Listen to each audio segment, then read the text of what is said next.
Bismillahirrahmanirrahim.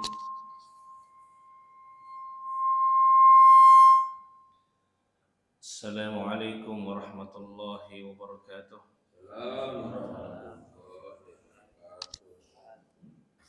Alhamdulillah, wassalatu wassalamu ala rasulillah wa ala alihi wa ashabihi wa man tabi'ahum bi ihsanin ila yaumiddin. Asyhadu an la ilaha illallah wahdahu la syarika lah wa asyhadu anna Muhammadan 'abduhu wa rasuluhu salawatullahi wa salamuhu alaihi. Ya ayyuhalladzina amanu taqullaha haqqa tuqatih wa la tamutunna illa wa antum muslimun. Amma ba'd. Qala Allah Ta'ala wa nunazzilu minal Qur'an ma huwa shifaa'un wa rahmatun lil mu'minin. Wa qala an-nabi sallallahu alaihi wa alihi wa sallam, khairukum man ta'allama al-Qur'ana wa 'allama. Kaum muslimin yang dimuliakan oleh Allah Subhanahu wa ta'ala, senantiasa kita memuji Allah Azza wa Jalla atas kemuliaan yang Allah Subhanahu wa ta'ala berikan kepada umat ini. Salah satu kemuliaan yang Allah Subhanahu wa ta'ala berikan kepada umat al-Islam, Allah telah menurunkan kepada mereka sebaik-baik petunjuk, sebaik-baik bacaan, sebaik-baik pedoman, ucapan yang terbaik, kalam yang terbaik, yakni Al-Quran Al-Karim, sebagai tali Allah Subhanahu wa ta'ala yang menghubungkan antara hamba dengan Rabbnya Allah Subhanahu wa ta'ala. Al-Quran Al-Karim, yang mana Allah Subhanahu wa ta'ala telah menurunkan Al-Quran kepada sebaik-baik umat, jadi umat al-Islam. Allah Subhanahu wa ta'ala telah menurunkan Al-Quran kepada sebaik-baik utusan Nabi kita Muhammad sallallahu alaihi wa alihi wasallam, dan Allah turunkan di malam yang lebih baik daripada 1000 bulan. Inna anzalnahu fi lailatul qadar. Sesungguhnya kami Allah telah menurunkannya. Ini menurunkan Al-Quran fi lailatul qadar, di malam kemuliaan. Wa ma adraka ma Lailatul Qadar? Tahukah kalian apa malam kemuliaan itu? Lailatul Qadar khairum min alfi syahr. Malam kemuliaan itu lebih baik daripada 1000 bulan. Itulah malam diturunkannya Al-Quran, memberikan isyarat kepada kita betapa mulianya Al-Quran itu. Maka tidaklah memuliakan Al-Quran kecuali orang-orang yang mulia. Siapapun yang berinteraksi dengannya, dia akan mendapatkan kemuliaan di dunia, kemuliaan di akhirat. Membacanya adalah ibadah yang agung kepada Allah Subhanahu wa taala. Tidak ada ibadah atau tidak ada bacaan yang semisal dengannya, yang dinilai setiap hurufnya. Kalau bacaan-bacaan yang lain baik, tapi tidak ada yang semisal dengan Quran. Huruf-hurufnya yang kita baca, bukan per kata, bukan per kalimat, bukan per ayat, per huruf jemaah. Ada nilainya di sisi Allah Subhanahu wa taala. Oleh karena itu jemaah sekalian saya hormati dan saya muliakan, kembali lagi kita saling mengingatkan di subuh yang berkah ini kemuliaan Al-Quran, pahala membacanya, agar supaya apa? Betul-betul kita jadikan Al-Quran sebagai bacaan utama kita, agar kita tidak menyia-nyiakannya, agar kita tidak meninggalkannya. Karena meninggalkan Al-Quran, jauh dari Al-Quran adalah kerugian yang besar, bukan kerugian yang kecil. Nah, di dunia dan di akhirat Allah Subhanahu wa taala justru memberikan ancaman jemaah. Ancaman yang cukup tegas, bahkan bisa katakan keras seperti itu. Orang yang meninggalkan Al-Quran, orang yang tidak peduli Al-Quran, orang yang tidak mau membaca Al-Quran, tidak mau mempelajarinya. Dan itu suatu kewajiban dari kewajiban agama, membaca Al-Quran. Allah Subhanahu wa taala berfirman, "Wa man a'rada 'an dzikri fa inna lahu ma'isyatan dhanka." Siapa saja, ini kalimat bersyarat ini. Siapa saja, siapapun dia yang berpaling dari Al-Quran. Salah satu nama Al-Quran adalah Az-Zikr. Jadi sekaligus kita bisa mengetahui keutamaan sesuatu itu ketika sesuatu itu memiliki banyak nama. Sekalian, ini kita berbicara keutamaan Al-Quran ya. Apa saja keutamaan Al-Quran? Maka kita bisa jawab, salah satu keutamaan Al-Quran memiliki banyak nama. Bukan cuma Quran, bukan cuma Al-Quran. Kita kenal selama ini ya Quran, itu Al-Quran. Ternyata salah satu namanya adalah Az-Zikr, peringatan. Karena di dalamnya mengandung peringatan-peringatan. Peringatan tentang keesaan Allah, peringatan tentang hari kiamat, peringatan tentang pembalasan, termasuk peringatan tentang pentingnya membaca Al-Quran, kewajiban kita terhadapnya, peringatan tentang orang-orang yang tidak peduli lagi dengan Quran. Jemaah sekalian saya hormati dan saya muliakan, dalam ayat ini Allah Azza wa Jalla mengatakan, barang siapa yang berpaling dari Al-Quran, nggak peduli Quran, nah tidak mau membacanya, salah satu bentuk ketidakpedulian jemaah, nggak tertarik baca, lebih tertarik baca Quran daripada Quran. Nah, lebih tertarik rasanya berlama-lama bersama dengan bacaan-bacaan lain. Coba Pak, saya termasuk kita semua, kalau baca berita gimana? Semangat kan?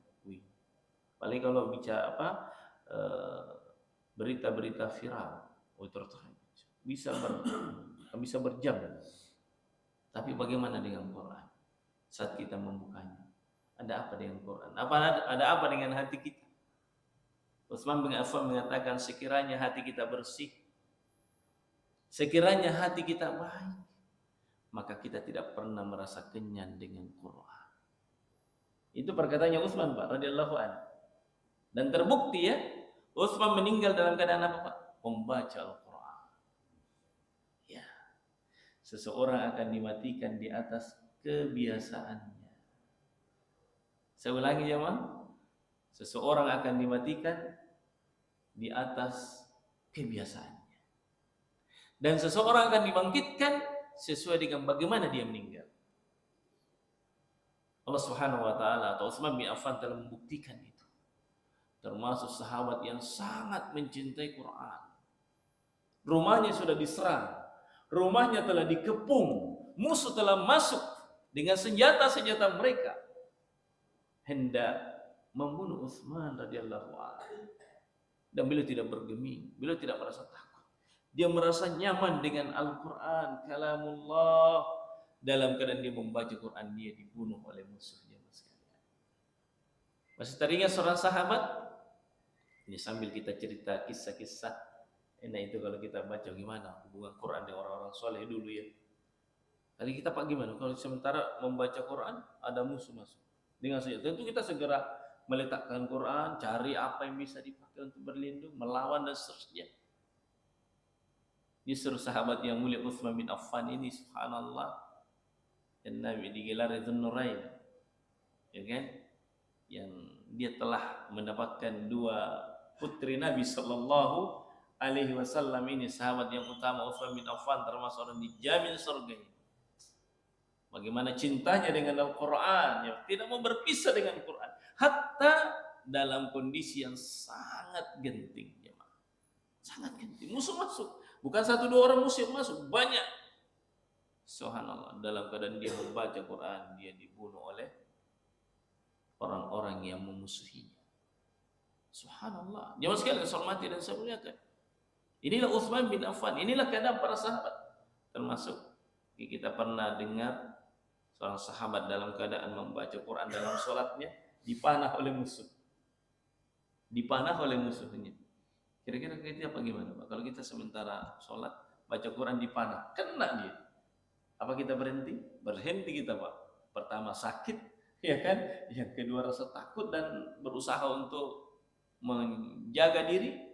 Tapi sahabat ini yang terpanah terus dia membaca kalam Allah di dalam sholat. Hingga temannya yang tertidur bangun karena darah yang mengalir dan membasahinya. Dia bangun dan melihat saudaranya telah berdarah-darah di dalam sholatnya. Khusyuknya dia membaca Al-Quran. Karena orang yang membaca Quran, jemaah sekalian, hakikatnya dia sedang berdialog dengan pemilik ucapan. Ini salah satu etika, adab. Orang yang membaca Quran, dia hadirkan dalam hatinya seolah-olah dia sedang berhadapan dengan pemilik ucapan Allah Subhanahu wa ta'ala. Jemaah sekalian, hormati dan saya muliakan. Saya lanjutkan tadi ayatnya. Ya, terkait dengan orang-orang yang tidak mau peduli dengan Quran. Siapa yang berpaling dari Quran, baginya kehidupan yang sempit. Ini ancaman jemaah. Karena Quran dengan hati itu, Pak, itu ibaratnya apa? Disitulah kehidupannya hati. Mau hatinya hidup, harus dekat dengan Quran. Kapan jauh dari kehidupan? Bagaimana Pak? Ibarat seperti tanaman yang tidak disiram. Ibarat seperti ikan yang dikeluarkan dari tempatnya. Ya kan? Subhanallah. Ini sudah segala sesuatu kan Pak, Allah yang ngatur kan? Termasuk kita ini, termasuk jiwa kita ini, termasuk kehidupan manusia ini. Kapan jauh dari Quran, dia akan sengsara. Ya kan? Kapan hati jauh dari Quran, pasti dia akan sempit. Seperti seseorang yang dijauhkan dari sumber kehidupannya, dari makanannya, dari minumannya. Kan begitu Pak. Al-Quran adalah kehidupan hati, sebab kehidupan hati. Allah Subhanahu wa ta'ala berfirman, wa nunazzilu minal Qur'an ma huwa shifaa wa rahmatul lil mu'minin. Sesungguhnya kami telah menurunkan Al-Quran. Di dalam Al-Quran padanya ada syifa, ada penawar, ada obat, warahmah dan rahmat bagi orang-orang yang beriman. Ketika ada seseorang datang kepada ulama mengadukan tentang hatinya yang kusut, mengadukan tentang hatinya yang sempit, dia kata, pulalah kamu, berwudulah dan sholatlah. Setelah itu bacalah kalam Allah Subhanahu wa ta'ala. Karena di antara fungsi Al-Quran, Al-Quran adalah obat, jemaah sekalian. Al-Quran adalah obat. Tapi bukan obat sekedar obat. Obat segala penyakit. Obat penyakit sosial. Obat penyakit hati. Dan segala macam bentuk-bentuk penyakit yang ada. Nah, maka kembali kepada Al-Quran sebagai penawarnya, sebagai obatnya. Jauh sekalian, dihormati dan dimuliakan. Sehingga orang yang jauh dari Quran, kehidupannya sempit. Biar rumahnya luas. Biar rumahnya luas, jemaah sekalian.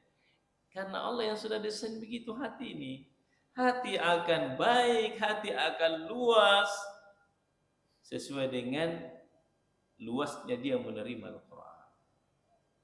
Semakin banyak hatinya mengenal Quran, semakin sering dia membaca Quran, mengimani Quran, mengamalkan Quran, menghafal Quran, maka semakin luas pula hatinya. Semakin bahagia pula hatinya. Kita lanjutkan ayat. Itu tadi di dunia ya, kehidupannya sempit. Pasti sempit. Bukan kira-kira. Di akhirat bagaimana nasibnya? Orang jauh dari Quran.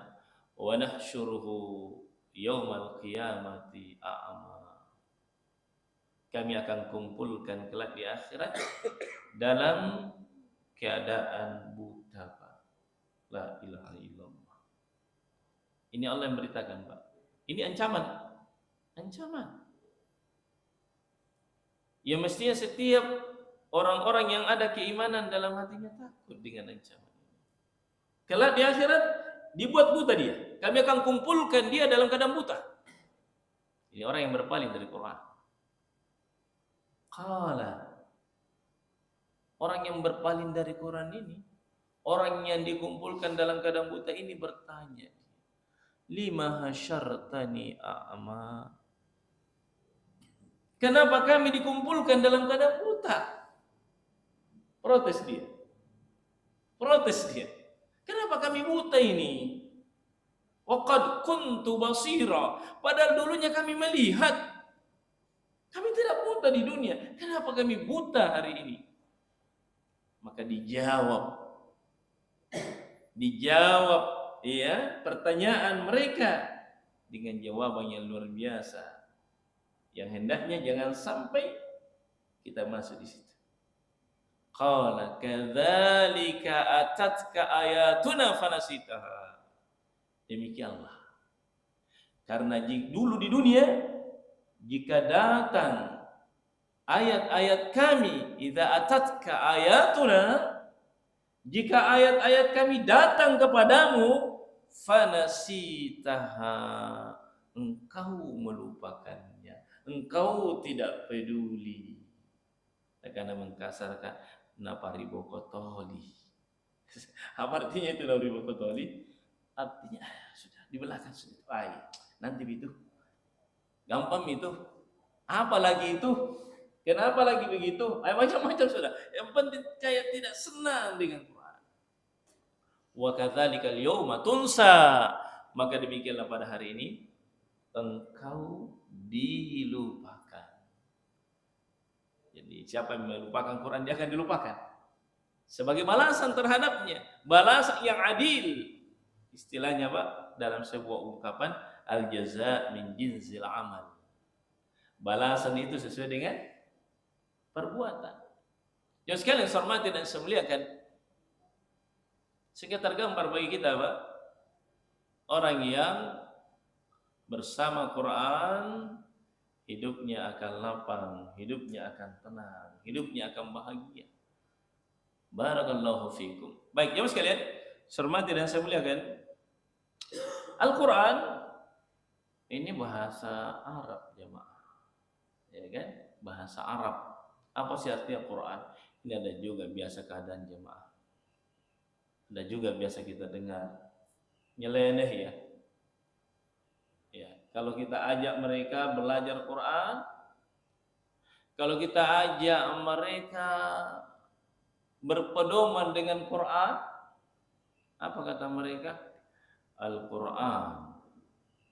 Namanya saja mengal Quran, Al-Quran kurangi. Ini maaf ini sengaja saya ngomong. Kurangi namanya saja kurang. La ilaha illallah. Ini mi Pak yang cocologi begini yang banyak merusak ini. Jadi yang namanya cocologi Pak dari dulu ada itu. Aslinya cocologi ini bilang Quran kurang. Berarti ada yang sempurna. Lahir ini ungkapan Quran saja kurang berarti ada tambahnya. Nabi sebenarnya itu ada 40 juz. Ini 30 juz Pak yang tertulis, ada 10 juz. Ini semua adalah usaha orang-orang yang berusaha menggiring kita supaya jauh dari Al-Quran. Dia tidak mengerti apa pengertian Quran. Subhanallah. Al-Quran ya mas kalian secara bahasa, kita sedikit menjelaskan nih. Al-Quran secara bahasa kan ini bahasa Arab, berasal dari kata qara'a yaqra'u Qur'anan atau qira'atan. Ini ada dua masdarnya, bisa dibaca Qur'anan, bisa dibaca qira'ah. Ya, Qur'anan yang memiliki makna tala, bacaan. Ya, makanya Quran itu bacaan sebenarnya. Namanya memang bacaan, berarti memang harus dibaca. Sedangkan tema kita ini utama membaca Al-Quran. Namanya sudah memberikan gambaran bahwa Al-Quran itu harus dibaca. Karena Al-Quran artinya tala, bacaan. Kan begitu ya Mas? Al-Quran sudah artinya bacaan memang. Makanya perintah pertama Nabi, perintah yang pertama di apa? Yang turun kepada Nabi apa? Iqra. Bacalah. Iqra. Baca Al-Quran. Iqra bismi rabbikal ladzi khalaq. Bacalah dengan nama Tuhanmu yang menciptakan. Keunikannya jemaah sekalian, keunikannya Nabi itu tidak pandai membaca Quran, tapi hafal Quran. Dalam artian beliau tidak membaca dengan tulisan, tapi beliau membaca dengan hafalan. Ya, salah satu hikmahnya apa? Agar orang tidak menyangka Muhammad yang bikin Quran. Itu salah satu hikmah. Kenapa Nabi dijadikan tidak tahu baca tulis? Supaya orang tidak beranggapan bahwa Muhammad telah menulis Al-Quran. Makanya beliau hanya membacanya, menghafalkannya, membaca dengan hafalannya mas sekalian. Hormati dan saya muliakan. Dan memang orang-orang Arab secara umum hebat dalam hal hafalan Al-Quran. Ya mas sekalian, hormati dan saya muliakan. Adapun pengertiannya secara istilah Al-Quran adalah kalam Allah. Bukan kalam manusia, bukan kalam malaikat. Bukan sembarang kalam. Tapi kalamnya Allah yang dibawa oleh sebaik-baik utusan malaikat Jibril. Ya, yang diturunkan kepada Nabi kita Muhammad sallallahu alaihi wa alihi wasallam.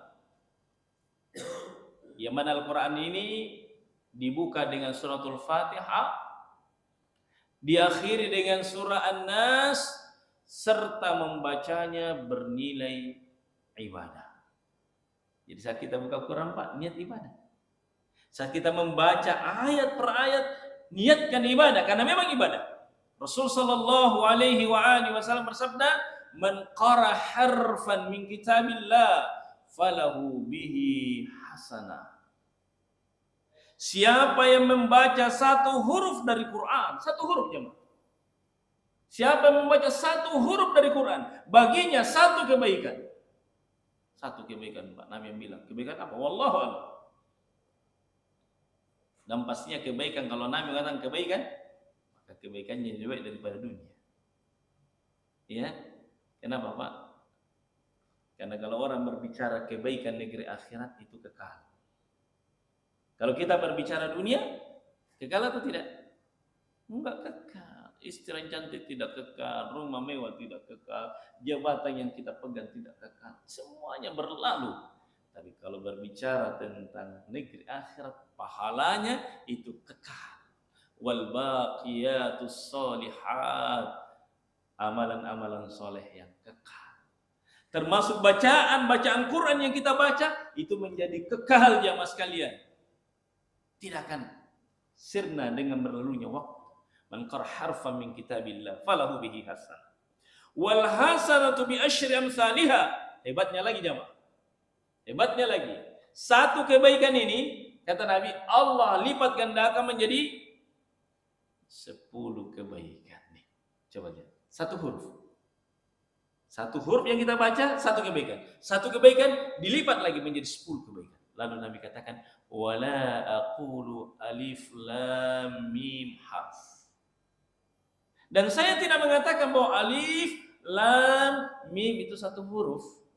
Walakin, akan tetapi alif satu huruf, lam satu huruf, mim satu huruf. Artinya apa? Siapa membaca alif, lam, mim. Berapa kebaikan ada Pak Andi? Berapa Pak Andi? 10. Talumpul Pak Andi. 30, 30 Pak. Alif satu huruf, lam satu huruf, mim satu huruf. Nabi bilang satu huruf satu kebaikan. Satu kebaikan 10 berarti 30 kebaikan. Adakah bacaan yang semisal itu? Enggak ada. Hanya mari kita semarakkan kembali ya, rajin membaca Quran. Ada saya lihat program-program itu bagus itu. Apa istilah itu? Satu juz satu hari. Apa? Itu bahasa anunya itu, bahasa asingnya itu. Subhanallah. Terserah dipilih. Sebenarnya sih kalau kita mau pikir, satu hari itu berapa jam Pak? 24 jam kan? Itu kalau kita baca Quran, satu juz itu pengalaman tak berapa lama kita Pak? Berapa lama pengalaman setiap orang beda-beda. Kita kalau satu juz berapa? 1 jam. Oke.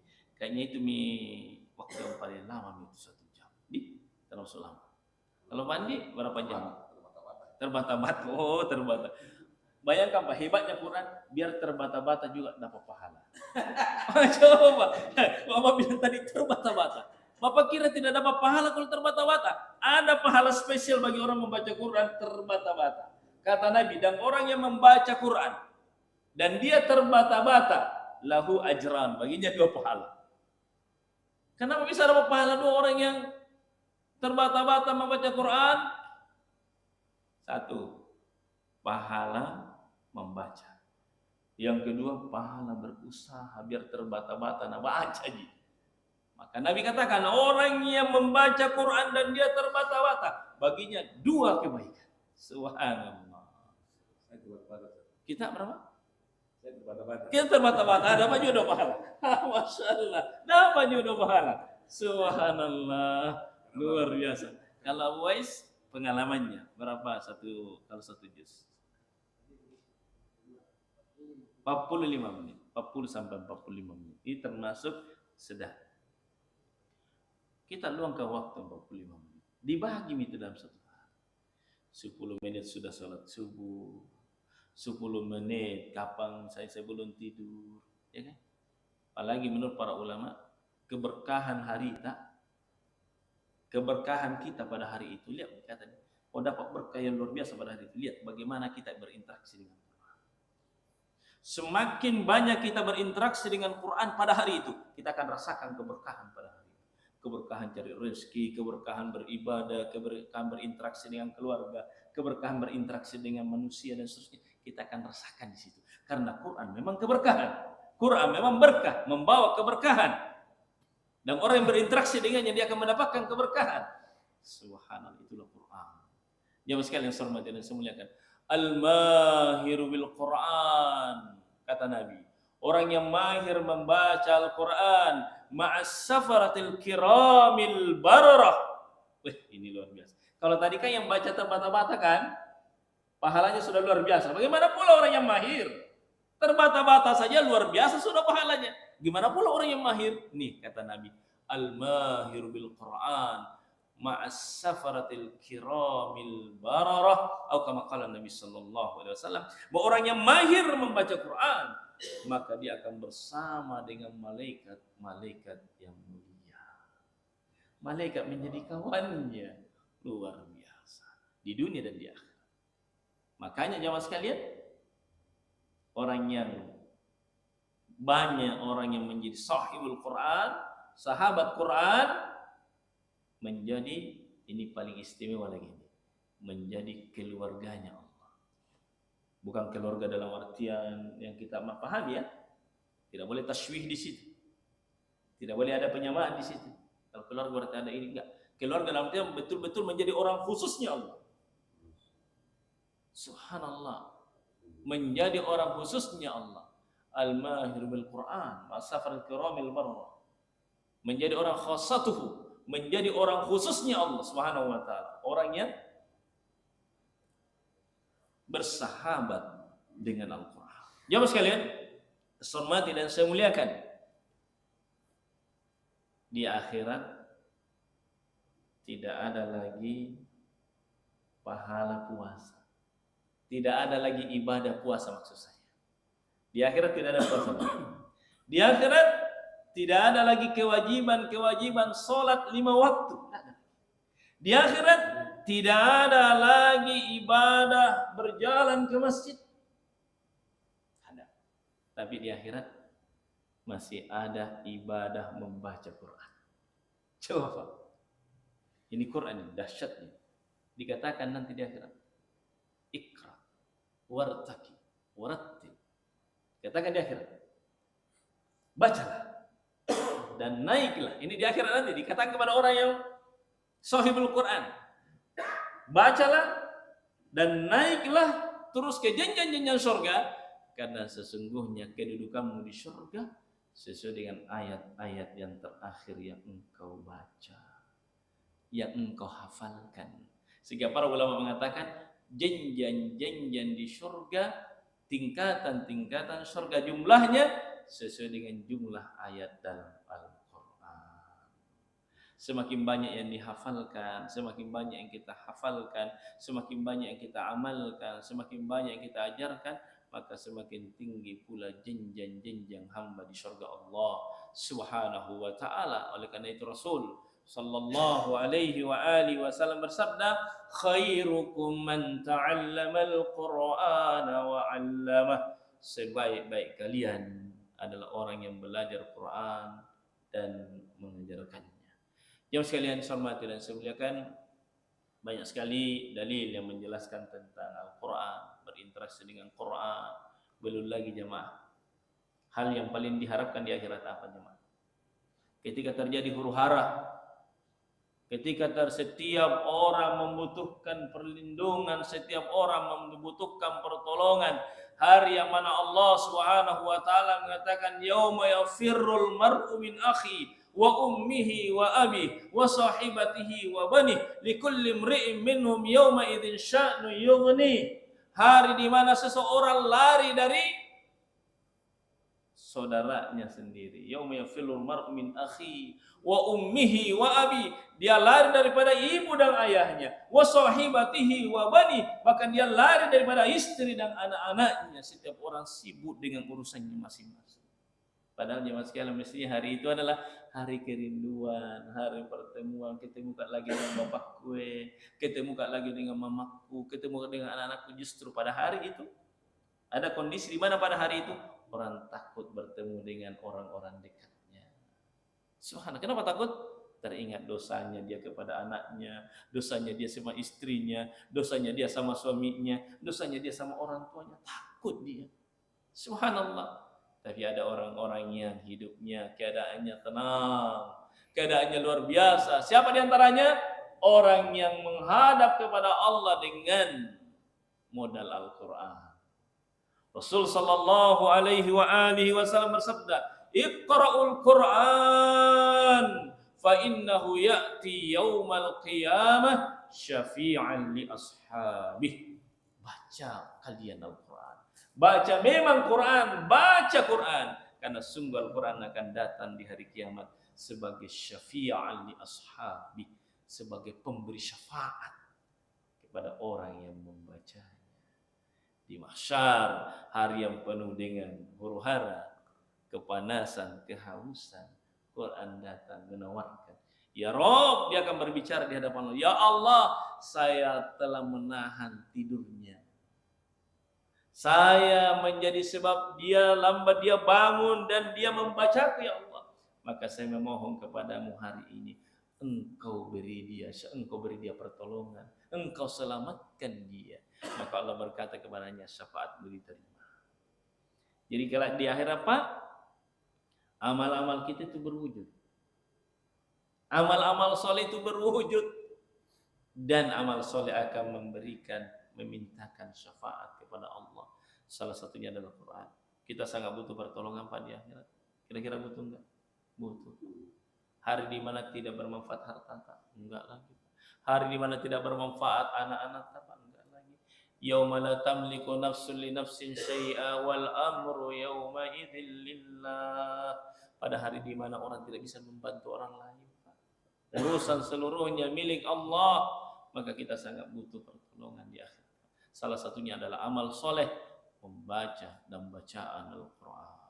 Jamaah, hormati dan saya muliakan. Tentunya tidak sekedar membaca. Tidak cukup sekedar membaca jamaah. Kalau sekedar baca tidak cukup Pak. Tapi harus meyakini betul bahwa Quran pedoman hidup saya. Quran adalah pedoman hidup saya. Saya akan hidup di bawah naungan Quran. Allah berfirman, "Dzalikal kitabu la raiba fihi hudan lil muttaqin." Inilah Al-Quran yang tidak ada keraguan padanya, petunjuk bagi orang yang bertakwa. Wa qala Nabi sallallahu alaihi wasallam, "Taraktu fikum syai'ain." Ku tinggalkan kalian dua hal. Lan tadillu ma tamassaktum bihi. Kalian tidak akan sesat selamanya. Tidak sesat di dunia, tidak sesat di akhirat jika kalian berpegang teguh dengan keduanya. Mana itu? Kitabullah wa sunnati. Al-Quran dan sunnah. Setiap permasalahan kehidupan, setiap persoalan-persoalan dia kembalikan kepada Quran dan sunnah Nabi. Fa in tanaza'tum fi syai' farudduhu ila Allahi war Rasul. Al-ayat. Jika kalian berselisih tentang satu persoalan, kembalikan kepada Quran dan sunnah Rasulullah sallallahu alaihi wasallam. Maka sekedar baca tapi tidak mengamalkannya, sekedar baca tapi tidak meyakininya, membacanya tapi tidak menjadikan sebagai pedoman kehidupannya, masih rugi. Nabi sallallahu alaihi wasallam bersabda, "Al-Qur'anu hujjatul lak au 'alaik." Al-Qur'an bisa menjadi penolong kamu di akhirat, tapi bisa juga mendebat kamu di akhirat. Kapan dia menjadi hujjah bagi kita, menolong kita? Saat kita meyakininya, saat kita membacanya, saat kita berhukum dengannya. Kapan dia menghujat kita? Saat kita hanya menjadikannya sebagai lagu saja, membaca saja, tapi justru amal-amal kita bertentangan dengan Al-Quran. So Allah SWT memberi taufik untuk kita semua, menjadikan Quran adalah sebaik-baik bacaan kita. Kita memohon kepada Allah SWT, semoga Allah SWT menyejukkan hati kita dengan Quran, jadikan hati kita rindu selalu dengan Quran, dan semoga Allah jadikan kita termasuk orang-orang mencintai dan menjadi pejuang-pejuang Quran, sahibul Quran, sahabat-sahabat Quran. Wa sallallahu wasallam ala nabiyina Muhammadin wa ala alihi wa sahbihi wa sallam. Subhanakallahumma bihamdika nasyhadu an la ilaha illa anta nastaghfiruka wa natubu ilaika wa akhiru da'wana alhamdulillah. Assalamualaikum warahmatullahi wabarakatuh. Waalaikumsalam.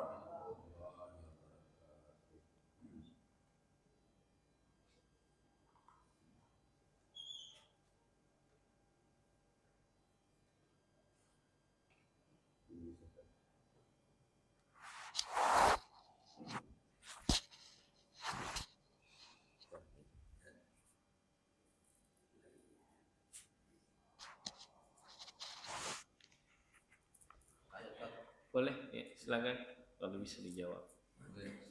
Assalamualaikum warahmatullahi wabarakatuh. Waalaikumsalam warahmatullahi wabarakatuh. Terima kasih banyak Pak Ustaz Iya. sudah memberikan pencerahan. Saya termasuk kurang sering membaca Al-Quran Pak Ustaz. Dan termasuk terbata-bata membacanya. Allah. Namun tadi saya membuat semangat karena dapat 2 pahala. Pahala membaca, belajar membaca dan membacanya dengan terbata-bata. Di sana ada mujahid. Alhamdulillah. Berusaha cerita. Jadi insya Allah ini akan digiatkan membaca Al-Quran ini. Amin. Insya Allah. Saya biasa dengar Pak Ustaz bahwa siapa orang yang menghafal Al-Quran maka dijamin baginya masuk surga. Bahkan mengikutkan 8 atau 10 orang kalau tidak salah masuk surga. Iya. Mungkin mohon penjelasan Pak Ustaz. Baik. Terima kasih. Wassalamualaikum warahmatullahi wabarakatuh. Waalaikumsalam warahmatullahi wabarakatuh. Jadi orang yang menghafal Quran dijamin surga jika menghafalnya disertai dengan pengamalan. Kenapa? Karena di zaman Nabi itu orang-orang Yahudi pun hafal Quran sebagiannya, atau setidaknya ada ayat-ayat tertentu mereka hafal. Belum lagi orang-orang munafik, mereka hafal Quran. Kan sekarang orang-orang yang orientalis, orang-orang yang orang kafir yang ingin mempelajari Quran dan merusak dari dalam, mereka juga banyak dan hebat dalam hal menghafalnya, mempelajarinya.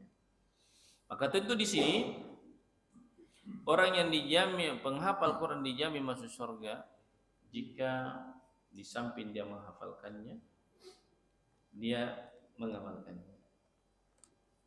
Ya. Paling kalau dia mengajarkannya, lebih hebat lagi. Dan dia akan menjadi manusia terbaik. Khairukum man ta'allama al-Quran wa 'allama. Sebaik-baik kalian adalah orang yang belajar Quran dan mengajarkan. Dan ayat yang hadis yang kita baca tadi, bahwa di akhirat para penghafal Quran akan dikatakan naiklah, bacalah dan naiklah. Maksudnya naiklah ke jenjang-jenjang surga itu. Karena sungguh kedudukanmu di surga sesuai dengan ayat yang kamu hafalkan, ayat yang kamu baca. Jadi ada jaminan Pak masuk surga. Sekarang apakah bisa penghafal Quran memberi syafaat? Bisa saja. Karena semua orang beriman itu bisa memberi syafaat dengan izin Allah ya. Dengan izin Allah Subhanahu wa taala. Sudah kita dengar tadi bahwa Quran termasuk yang Quran bisa memberi syafaat. Ya, bisa saja kemudian orang yang menghafal Quran memberi syafaat kepada keluarganya. Tapi tentu siapa dulu dong yang akan mendapat syafaat? Gak langsung gitu aja gitu. Oh ini kamu nama sini kau masuk surga misalnya. Ya kamu juga biar tidak sholat kau yang penting sini. Tidak ada syarat untuk mendapat syafaat. Persyaratan untuk mendapat syafaat adalah bahwa orang yang disyafaati adalah orang yang tidak musyrik. Jadi syafaat di akhirat Pak.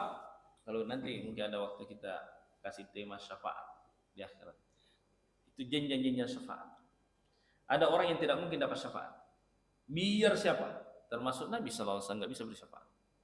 Siapa dia? Orang yang musyrik nggak bisa dapat syafaat. Ya kan? Orang yang kafir nggak bisa dapat syafaat. Kaum munafikin nggak bisa dapat syafaat. Siapa yang bisa dapat syafaat? Orang-orang beriman yang bergeliman dengan dosa, banyak dosa. Ya kan?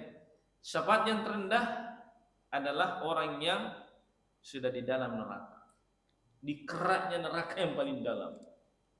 Dalam arti yang paling lama di neraka. Ada kan orang yang paling terakhir keluar dari neraka. Berarti paling terakhir masuk surga. Ada seperti itu. Boleh jadi dia dapat syafaat. Termasuk orang yang mestinya lama jadi tidak lama. Ada. Mestinya dia lama di neraka jadi tidak lama. Disebabkan syafaat teman-temannya. Ya kan? Itu bagusnya Pak berteman orang-orang saleh Pak. bisa kita dapat syafaat. Ketika mereka telah duduk bersama dengan kawan-kawannya di surga, teringat teman lamanya. Wah, kenapa tidak ada yang? Oh, akan ada begitu. Benar ini. Wah, di dunia sama-sama. Kumpul kembali di surga. Kumpul bertelekan, saling memandang satu sama lain, saling bercengkrama di dalam surga. Teringat kawan, kemai dengan ngapa tidak ada kuliah ini? Kalau tidak ada Pak di surga kira-kira di mana Pak? Tantu mi, iya kan? Di neraka Pak. Maka sahabat yang setia ini kepada kawannya, maka tidak ada persahabatan yang kekal Pak, kecuali persahabatan yang orang beriman Pak. Benar. Ya ada Pak. Nabi yang bilang, Allah yang bilang Pak, al-akhilla yawma idzin ba'duhum li ba'din aduun illa al-muttaqin. Persahabatan pada hari itu di akhirat Pak, orang yang saling mencintai di dunia kelak di akhirat saling baku musuh satu sama lain, kecuali orang yang bertakwa. Maka Allah katakan, dia bertanya, ya Rabb, si fulan temanku, saya pernah sholat bersamanya, berhaji bersamanya, disebut amal-amal saleh yang pernah mereka bersama. Maka Allah katakan kepadanya, silahkan lihat di neraka dan keluarkan dia. Siapa yang kamu kenal? Luar biasa. Tolong Pak, ini teman-teman yang soleh semua. Ya, kalau misalnya Bapak nanti masuk surga, tidak lihat saya di surga Pak, tolong Pak, mintakan sama Allah. Benar saya ini Pak. Iya Pak, di sini ada Ustaz Darwis, ada siapa teman yang lain. Kan antum semua masuk surga, kenapa tidak ada ini penceramah kuliah ini? Ya. Tolong Pak, ya minta sama Allah nanti Pak. Ya, si fulan itu pernah tongi mengisi Pak di Nurul Aqsa itu, kasihan. Iya kan? Kasih masuk songi surga. Kamu begitu Pak. Iya, benar kita ini. Ini penting, salah satu hikmahnya bersahabat. Jadi Pak, bersahabat di tempat-tempat pengajian begini Pak, ini bisa menjadi wasilah kita di akhirat. Ya Allah, jadikanlah tempat-tempat pertemuan kami seperti ini, saling mengingatkan di jalanmu, membaca kalammu ya Allah. Kalau engkau anggap ini termasuk amal soleh, masukkan kami semua ke dalam surga. Kamu gitu Pak, sahabat-sahabat yang baik, sahabat-sahabat orang-orang yang beriman. Seperti itu Pak. Jadi perbanyak memang amal soleh, termasuk anak-anak yang soleh. Karena ada orang tua di akhirat Pak, yang didudukkan di atas istana, singgasana surga, lalu disematkan mahkota di surga, lalu kemudian membuat orang-orang iri, siapa ini? Aku kenal gini. Artinya bukan dia orang bagaimana sekali. Ngapa posisinya porekamma? Iya kan? Maka dikatakan kepada inilah orang tua yang dia punya anak-anak yang soleh, yang selalu memintakan ampunan untuknya. Apalagi anak-anak menghafal Quran. Subhanallah, secara otomatis orang tuanya dapat Pak. Maka ini investasi akhir yang kadang kita lupakan. Mendidik anak menjadi soleh, itu investasi yang sangat luar biasa kalau di akhirat. Wallahu a'lam bissawab. Ya. Assalamualaikum warahmatullahi wabarakatuh. Waalaikumsalam warahmatullahi wabarakatuh. Kita tahu bersama bahwa di dalam membaca Al-Quran itu punya adab-adab.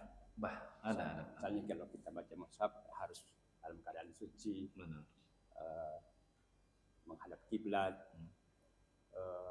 Seiring dengan perkembangan teknologi, bahwa sekarang ini di HP itu kita ada aplikasi Al-Quran yang bisa kita baca. Apakah dengan membaca Al-Quran lewat aplikasi di HP dihukumi sebagai membaca Al-Quran? Baik. Yang kedua, yang mana dimaksud waratil Quran tartila? Yang mana dimaksud membaca Al-Quran secara tartil? Sekian, assalamualaikum warahmatullahi wabarakatuh. Nah, karena Al-Quran sesuatu yang sangat agung dan mulia, maka saat membacanya seorang muslim akan membaca dengan penuh adab. Ada adab zahir, ada adab batin. Tadi telah kita singgung tadi, salah satu adab batinnya apa? Kita seolah-olah sedang berhadapan dengan pemilik ucapan, mengulang kembali ucapannya, seolah-olah dia langsung berbicara kepada kita. Karena sesungguhnya Quran itu Pak, sebenarnya ditujukan kepada siapa? Quran itu surat. Sama surat. Quran itu sama surah Al-Baqarah, surah Al-Fatihah kan? Dari mana datangnya? Dari Rabbul Alamin. Untuk siapa? Untuk kita semua. Untuk seluruh hamba-hamba Allah. Kan gitu, Pak. Itu surat, Pak. Surat cintanya Allah kepada hamba-hambanya itu Quran. Sehingga ketika kita membacanya harus dengan penuh adab. Dan Allah sedang menyaksikan kita saat kita membacanya. Maka adab-adab batin menghadirkan hati. Mempersaksikannya seolah-olah kita sedang berhadapan dengannya. Membaca kalamnya dan seterusnya. Ada pun adab zahirnya tentu sebagaimana firman Allah, la yamassuhu illal mutahharun. Tidaklah menyentuhnya kecuali orang-orang yang suci. Walaupun dalam ayat ini ada khilaf ulama, ada yang mengatakan yang dimaksud di sini la yamassuhu illal mutahharun, yang ada di Lauhul Mahfuz. Ada yang mengatakan Al-Qur'an. Sehingga di antara adab orang membaca Quran hendaknya dia dalam kondisi berwudu. Paling bagusnya. Tidak dalam keadaan berhadas. Ini kalau kita membaca mushaf. Yang mana yang maksud dengan mushaf? Lembaran-lembaran itu. Lembaran-lembaran itu. Adapun HP, aplikasi yang ada di HP, ini HP bukan Quran. Ya kan? Sehingga walaupun dia punya aplikasi Quran, yang penting kita matikan, boleh kita kantongi masuk WC misalnya. Kalau Quran kan tidak boleh. Tidak boleh Quran dibawa masuk WC.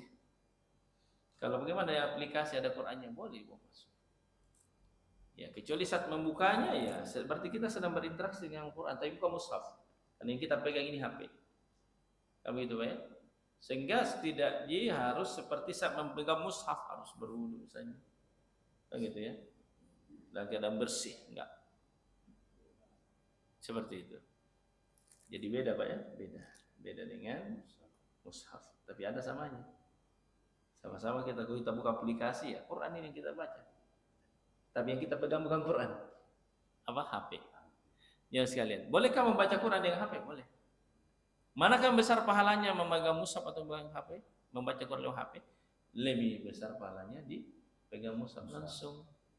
Tapi daripada tidak membaca Quran sama sekali ya pakai aplikasi. Karena kalau ini lebih di atas kendaraan saat kita di mana boleh kita. Selama bukan di tempat-tempat yang dilarang. Kemudian wallahu a'lam bishawab. Kemudian yang kedua terkait dengan firman Allah warattilil Qur'ana tartila, dan bacalah Quran dengan tartil. Ini ada dua penafsiran. Penafsiran pertama, bacalah Quran dengan tartil artinya jangan buru-buru. Jangan buru-buru sampai tidak hukum-hukumnya tidak nampak di situ. Nabi katakan bukan umatku orang yang tidak melakukan Quran dalam membacanya. Melakukan artinya ada-adakan hukum-hukum tajwid di situ. Ya, jangan sekedar bacanya. Kemudian makna yang kedua, bacalah Quran dengan sesuai dengan kaidah-kaidah tajwid. Bacalah Quran dan tegakkan hak-haknya. Karena setiap huruf itu pada hak-haknya. Ada makharijul huruf, ada sifatul huruf. Kenapa? Nah, ini masuk lagi, Pak. Salah baca, salah arti. Salah huruf, salah makna. Contoh. Kita contoh misalnya. Kita baca fi qulubihim, ya kan?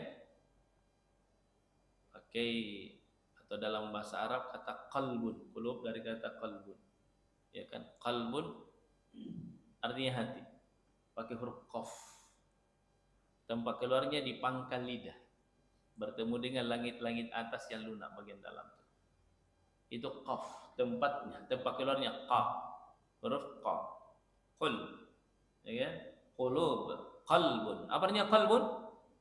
Hati. Qalbun artinya hati, qa. Tapi kapan dia pindah huruf, pindah posisi, naik ke atas, pangkal lidah bertemu dengan langit-langit yang keras yang depan jadi ka.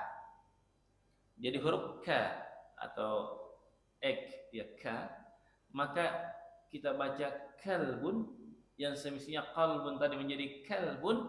Apa artinya kalbun? Anjing. Coba. Jadi anjing ki. Itu bahayanya Pak. tadi qalbun, hati, kalbun, anjing jauhnya Pak. Tuh. Berarti di sini butuh belajar makharijul huruf, tahsinul qiraah. Ya kan? Atau misalnya kata qul dan kun. Sama-sama lagi. Qul huwallahu ahad. Artinya qul, katakanlah. Qala yaqulu qul. Tapi kalau kul dari kata akala yaqulu kul. Kul artinya makanlah.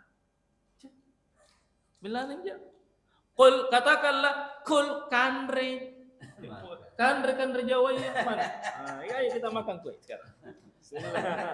Subhanallah. Itu Pak bedanya. Jadi kalau gitu, salah satu kewajiban kita terhadap Quran belajar membacanya. Pak Ustaz, saya sudah belajar ini Pak Ustaz, tapi salah-salah. Jangan membaca Quran. Tidak juga. Belajarlah dan bacalah. Maka kesalahan-kesalahan yang terjadi, tapi kita telah berusaha untuk belajar dan belajar terus, semoga Allah maafkan. Tapi kalau salah terus karena tidak mau belajar, itu yang dapat masalah. Kalau salah dan tidak mau memperbaiki, itu dapat resiko. Tapi kalau sudah belajar berusaha atau belajar, dibaca Tommy, semoga kekurangannya dimaafkan. Wallahu a'lam bishawab. Sudah ada di sini tahsinul qiraah, panggil minta tolong sama Pak Imam. Tolong Pak Imam, sekali sepekan, 2 kali sepekan. Sudahkah sholat subuh, maghrib kah? Ayo ajari kami 1 ayat 1 hari. Perbaiki bacaannya. Itu penting Pak. Ada di sini, hendaknya setiap masjid harus ada tahsin Qur'annya. Jangan cuma cucu tadi suruh ajar, pigo belajar nak. Pigo TPA, baru dia tidak belajar. Waduh, gimana caranya? Padahal dia yang paling dekat dengan kuburan. Ya kan? Kita yang harus perbaiki. Lebih hebat semangat. Sekarang mana Pak? Kalau kita lihat mana orang yang berlari, biasanya itu yang kencang kan larinya orang yang mau sampai di finish atau yang masih awal? Mau finish Pak. Kita ini sudah mau finish Pak. Harus kita kasih kencang larinya Pak. Qurannya dikasih kencang, belajarnya dan seterusnya. Wallahu a'lam bishawab. Jadi kul bismillah. Kul wa'an. Kulu washrabu. Alhamdulillah.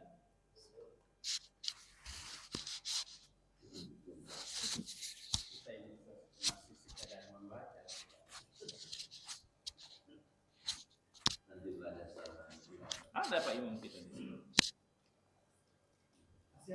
Oh iya, silakan aja. Waalaikumsalam warahmatullahi wabarakatuh.